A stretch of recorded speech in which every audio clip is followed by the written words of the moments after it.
Hello friends, तो आज आपके लिए एक नहीं दो रेसिपी बनाना सिखाऊंगा। आज हम बनाएंगे ग्रीन वेजिटेबल पुलाव और इसके साथ में हम बनाएंगे चना दाल तड़का। दोनों का कॉम्बिनेशन बहुत ही जबरदस्त है। और ऐसे खिले खिले चावल अगर आप बनाना सीखना चाहते हैं, वीडियो को लास्ट तक जरूर देखेगा।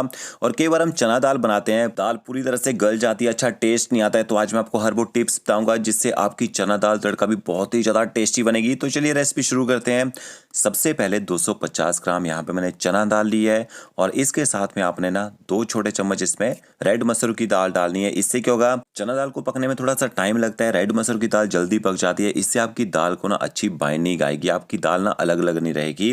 तो दाल को आपने अच्छी तरह से 2 से 3 पानी से धो लेना है ताकि दाल के बाहर से डस्ट वगैरह लगी हो पूरी तरह से निकल जाए। तो 2 से 3 पानी से दाल को धो लीजिए। और एक बार अगर आपके पास यहाँ पे रेड मसूर की दाल ना हो, आप इसमें धुली मूंग दाल भी डाल सकते हैं। तो दाल को कम से कम आधे से 1 घंटे तक भिगो के रख दीजिए। इससे क्या होगा, दाल जल्दी फूल जाती है, पकने में टाइम कम लगता है। ये देखिए 45 मिनट तक मैंने दाल को भिगो के रखा था, दाल अच्छी तरह से फूल चुकी है। इसके बाद यहाँ पे मैंने एक प्रेशर कुकर लिया है, 1 छोटा चम्मच हम उसमें ऑयल ऐड करेंगे। ऑयल जैसे गर्म हो जाएगा, 2 से 3 आपने इसमें लौंग ऐड करने हैं और 2 आप इसमें बड़ी इलायची ऐड कर दीजिए और खड़े मसाले डाले हैं। इन दोनों मसालों से दाल में एक अच्छा फ्लेवर आएगा और दाल का पूरा पानी निकाल दीजिए। इसके बाद आपने दाल डालनी है कुकर में, थोड़ा सा हल्दी पाउडर और थोड़ा सा आप इसमें कश्मीरी लाल मिर्च पाउडर ऐड कर दीजिए।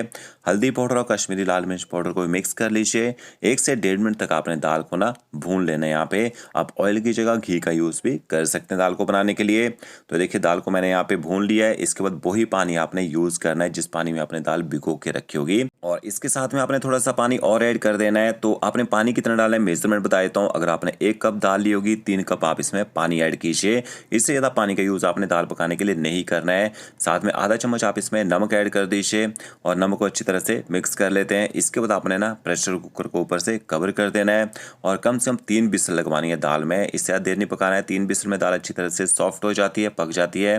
तब तक और तैयारी कर लेते हैं। यहाँ पे पुलाव के लिए आपने चावल लेने हैं, बासमती राइस का मैं यूज़ कर रहा हूँ। और इसके बाद चावलों को आपने अच्छी तरह से धो लेना है। कम से कम 3 से 4 पानी से आपने चावलों को धोना है ताकि इनके बाहर से एक्स्ट्रा स्टार्च वगैरह धूल मिट्टी लगी हो वो निकल जाए। और धोने के बाद आप चावलों को भिगो के रख दीजिए। कम से कम 20 से 25 मिनट तक आपने चावलों को भिगो के रखना है। और यहाँ पे मैंने देखिए आधी गुच्छी पालक के लिए है, जो डंठल है उनका हम यूज़ नहीं करेंगे ग्रीन राइस बनाने के लिए। एक पैन में पानी को बॉईल कर लीजिए। 4 मैंने इसमें हरी मिर्च ऐड की है। पालक को अच्छी तरह से धो के छोटे छोटे पीसेस में काट के डाल देना बॉईल करने के लिए। और थोड़ा सा आपने हरा धनिया डालना है, हरे धनिया से अच्छा कलर आएगा राइस में। धनिया को भी मिक्स कर लेते हैं। अब कितनी देर आपने बॉईल करना है पालक को, सिर्फ 1 मिनट तक आपने इसको बॉईल करना है, इससे ज़्यादा देर बॉईल नहीं करना है। ये देखिए पालक का कलर यहाँ पे चेंज हो चुका है। इसके बाद आपने इसको छान देना है और छानने के बाद जल्दी से आपने पालक को ठंडा कर लेना है। रनिंग वाटर के नीचे आप इसको रख दीजिए, इससे पालक का जो ग्रीन कलर है वो बना रहता है। इसके बाद आपने इसको ग्राइंड करना है। तो पानी नहीं डालना है पीसने के लिए, पालक में ऑलरेडी पानी रहता है। देख सकते हैं पालक की मैंने प्यूरी बना ली है। अब यहाँ मैंने एक कढ़ाई ली है, 1 बड़ा चम्मच उसमें घी ऐड करेंगे। देसी घी का मैंने यूज़ किया है। 1 तेज पत्ता, 1 दालचीनी, 1 आपने इसमें बड़ी इलायची ऐड करनी है, 3 से 4 छोटी इलायची और 5 से 6 आपने लौंग ऐड करने हैं। 5 से 6 काली मिर्च डाल दीजिए। जब भी आप राइस बनाते हैं थोड़े से लौंग का यूज़ कीजिए, बहुत ही अच्छा राइस में फ्लेवर आता है लौंग से। तो मसालों को हल्का सा आपने यहाँ पे चटकने देना है। इसके बाद आपने इसमें 1 प्याज लेना है, उसको लंबा लंबा काट के डाल देना है और गैस की फ्लेम आपने हाई रखनी है। प्याज को तब तक पकाना है जब तक प्याज का कलर थोड़ा सा चेंज होना यहाँ पे शुरू ना हो जाए। तो देखिए प्याज का कलर चेंज हो चुका है। 1 छोटा चम्मच आप इसमें अदरक लहसुन का पेस्ट ऐड कर दीजिए। गैस की फ्लेम आपने मीडियम कर देनी है और मीडियम फ्लेम में अदरक लहसुन के पेस्ट को भी आपने अच्छी तरह से पका लेना है। तो देख सकते हैं प्याज का कलर यहाँ पे लाइट गोल्डन ब्राउन हो चुका है। इसके बाद आपने इसमें पालक की जो प्यूरी बना के रखी होगी वो डाल देनी है और पानी का यूज़ आपने बिल्कुल नहीं करना है यहाँ पे। अगर पानी डालेंगे पालक को पकने में टाइम ज़्यादा लगेगा। तो पालक को आपने ड्राई ही भूनना है प्याज के साथ में और तब तक भूनिए जब तक कि ऑयल छोड़ना शुरू ना कर दे और गैस की फ्लेम आपने हाई रखनी है। तो देखिए पालक ने यहाँ पे ऑयल छोड़ दिया, थोड़ा सा पालक दरदरा हो चुका है। इसमें से आपने आधा जो पालक है इसको निकाल लेना है। देखिए इस तरह से निकाल के साइड में रख लीजिए। इसका यूज़ आपने कब करना है वो मैं आपको आगे बताता हूँ। और इसके बाद आपने पानी ऐड करना है। तो इसी बाउल से मैंने चावल लिए थे, तो 1 बाउल पूरा भर के मैंने चावलों को लिया था। पानी कितना डालना है, 2 बाउल भर के आप इसमें पानी के ऐड कर दीजिए।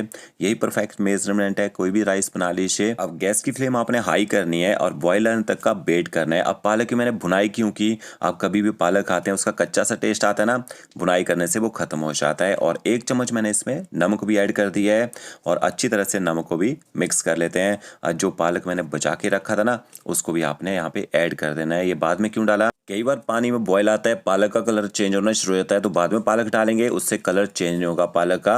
और जो राइस मैंने भिगो के रखे थे, पूरा पानी मैंने इनका निकाल दिया है। चावलों को अच्छी तरह से ना पानी के साथ आपने मिक्स कर लेना है और गैस की फ्लेम आपने हाई कर देनी है। यहाँ पे जब तक बॉयल नहीं आता है तब तक आपने चावलों को हाई फ्लेम में पकाना है। ऊपर से कवर कर दीजिए। तो 2 से 3 मिनट लगेंगे पानी में बॉयल आने में। यहाँ पे देखिए बॉयल आ चुका है।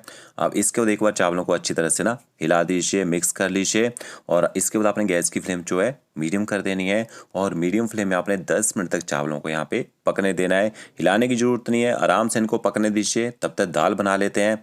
दाल बनाने के लिए यहाँ पे 2 प्याज और 3 टमाटर लिए हैं मैंने, जिससे हम तड़का बना के तैयार करेंगे। तो जो प्याज है इसको आपने फाइन चॉप करना है। ये देखिए इस तरह से प्याज में कट लगाइए। प्याज को आपने 1/2 करना है और इसका प्याज की आपने इस तरह से कटिंग कर लेनी है। तो दोनों प्याज आपने इसी तरह से काट लेने हैं और जो टमाटर लिए हैं टमाटरों को अच्छी तरह से आपने धो लेने हैं। धोने के बाद टमाटरों को भी इस तरह से काटना है। देखिए 1/2 कीजिए। इस तरह से टमाटर में आपने कट लगाना है। कट लगाने के बाद आप इस तरह से पकड़िए और एक बराबर आप टमाटर की इस तरह से कटिंग कर सकते हैं। तो प्याज टमाटर की कटिंग करने के बाद आपने एक कढ़ाई लेनी है। उसमें आपने 1 बड़ा चम्मच ऑयल का ऐड करना है। आप सरसों के तेल में दाल बना सकते हैं या फिर देसी घी में दाल को बना के तैयार कर सकते हैं। जैसे ऑयल गर्म हो जाएगा, आधा चम्मच आपने इसमें साबुत जीरा ऐड करना है। थोड़ी सी आपने इसमें हींग ऐड करनी है, काफी अच्छा फ्लेवर आएगा हींग से। और 1 छोटा चम्मच भर के आपने इसमें बारीक कटा हुआ लहसुन ऐड करना है। गैस की फ्लेम आपने मीडियम रखनी है और मीडियम फ्लेम में आपने लहसुन को थोड़ी देर यहाँ पे पका लेना है। ज़्यादा गोल्डन ब्राउन नहीं करना है लहसुन को। और इसके बाद आपने इसमें बारीक कटा हुआ प्याज भी डाल देना है। अब आपने गैस की फ्लेम ना हाई करनी है और हाई फ्लेम में प्याज को तब तक पकाना है जब तक प्याज का कलर यहाँ पे लाइट गोल्डन ब्राउन होना शुरू ना हो जाए। देखिए प्याज का कलर यहाँ पे चेंज हो चुका है। इसके बाद आपने इसमें थोड़ा सा अदरक और थोड़ी सी हरी मिर्च ऐड करनी है। इनको भी आपने बारीक काट के ही डालना है यहाँ पे, या फिर आप यहाँ पे अदरक लहसुन के पेस्ट का यूज भी कर सकते हैं। अब आपने गैस की फ्लेम जो है मीडियम कर देनी है और मीडियम फ्लेम में अदरक और मिर्ची को भी प्याज के साथ पका लीजिए। अब देखिए प्याज का कलर लाइट गोल्डन ब्राउन हो चुका है। आधा चम्मच हल्दी पाउडर, थोड़ा सा आपने इसमें लाल मिर्च का पाउडर ऐड करना है दाल को तीखा करने के लिए। स्पाइसी कम खाते हैं, लाल मिर्च पाउडर आप यहाँ पे स्किप कर दीजिए, सिर्फ हल्दी पाउडर का ही यूज़ कीजिए। हल्दी पाउडर और लाल मिर्च पाउडर को भी मैंने मिक्स कर लिया है। फिर आपने इसमें बारीक कटे हुए टमाटर ऐड करने हैं। आधा चम्मच आप इसमें नमक ऐड कर दीजिए। टमाटरों के साथ नमक डालने से जो टमाटर हैं बहुत ही जल्दी गल जाते हैं, बहुत ही जल्दी सॉफ्ट हो जाते हैं। अब आपने गैस की फ्लेम ना हाई कर देनी है ताकि टमाटर जो है जल्दी से गर्म हो जाए। और ये देखिए कंटिन्यू आपने यहाँ पे पलटा भी चलाते रहना है। जैसे आपको लगता है टमाटर अच्छे से गर्म हो चुके हैं, ऊपर से कवर कर दीजिए। 3 से 4 मिनट तक टमाटरों को मीडियम फ्लेम में पकने दीजिए। और ये देखिए दाल में मैंने 3 विसल लगवाई थी, 10 से 12 मिनट लगे हैं दाल को पकने में। इसका स्टीम नहीं निकालनी है, स्टीम अपने आप निकल जाएगी। फिर आपने इसका ढक्कन खोलना है और ये देखिए दाल जो है अच्छी तरह से सॉफ्ट हो चुकी है। जो हमने मसूर की दाल डाली थी उससे दाल में अच्छी बाइंडिंग भी आ चुकी है। दाल के दाने अलग अलग नहीं हो रहे हैं यहाँ पे। और ये देखिए एक साइड में आपको ना प्रेस करके दिखाता हूँ, दाल अच्छे से सॉफ्ट भी हो चुकी है। तो इस तरह से आप दाल को बॉईल कर लीजिए। और यहाँ पे टमाटरों को पकाते हुए मुझे लगभग 3 से 4 मिनट हो चुके हैं और देख सकते हैं टमाटर अच्छी तरह से गल चुके हैं, अच्छे से सॉफ्ट भी हो चुके हैं। इसके बाद आपने ना तड़के में दाल भी ऐड कर देनी है। तो जो दाल का पानी है इसको आप एक बाउल में निकाल लीजिए और जो दाल ही दाल है इसको आपने डाल देना है कि देखिए इस तरह से दाल को डाल दीजिए। दाल को आपने अच्छी तरह से मिक्स कर लेना है। पानी का यूज़ आप बाद में कीजिएगा, पहले दाल को थोड़ा सा तड़के के साथ पका लीजिए 1.5 से 2 मिनट तक। फिर आपने जो बचा हुआ पानी रखा होगा साइड में वो भी ऐड कर देना है। खड़े मसाले निकालना चाहे निकाल सकते हैं, एकदम ज़बरदस्त इनका फ्लेवर आया दाल के अंदर। अब आपने दाल को 3 से 4 मिनट तक लो फ्लेम में यहाँ पे पका लेना है ताकि दाल और तड़का अच्छी तरह से आपस में यहाँ पे मिक्स हो जाए। तो देखिए एकदम परफेक्ट मेजरमेंट से हमने पानी ऐड किया था। हमारी जो दाल है अच्छी थिक भी है, बिल्कुल भी पतली नहीं बनी है। थोड़ी सी आपने लास्ट में इसमें कसूरी मेथी ऐड करनी है, रोस्ट की कसूरी मेथी डाल दीजिए।